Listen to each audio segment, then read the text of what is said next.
Diqqat aholiga tezkor xabar. O'zgidromet agentligi O'zbekistonda 24, 25, 26 iyul kunlari kutilayotgan ob-havo prognozlarini e'lon qildi.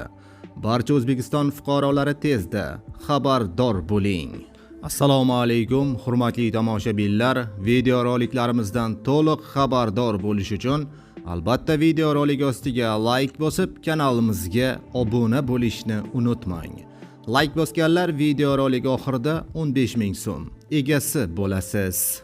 Diqqat qiling, O'zgidromet agentligi 3 kunlik ob-havo ma'lumotini e'lon qildi. Unga ko'ra, Qoraqalpog'iston Respublikasi va Xorazm viloyatida havo o'zgaruvchan bo'ladi. Yog'ingarchilik kutilmaydi. Harorat kechasi 20-25 daraja, kunduzi 35-40 daraja iliq bo'ladi.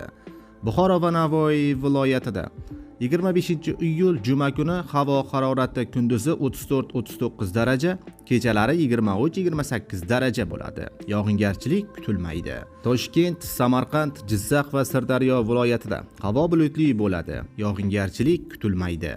24-25 kunlari ba'zi joylarda shamolning tezligi 13-18 metr/sekundgacha kuchayib, ayrim joylarda chang to'zonlar kuzatilishi mumkin.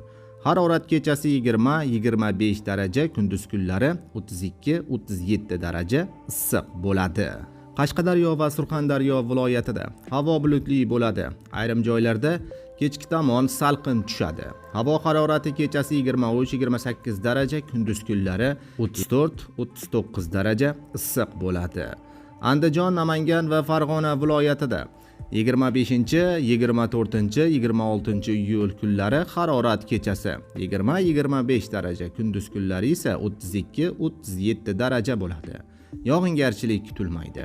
Respublikaning tog'oldi va tog'li hududlarida havo bulutli bo'ladi. Ba'zi joylarda o'zgaruvchan bo'ladi.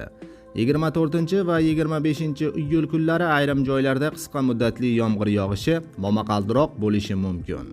Ayrim joylarda esa yog'ingarchilik kuchli bo'ladi. Harorat kechasi 12-17 daraja, kunduz kunlari 20-25 daraja issiq bo'ladi.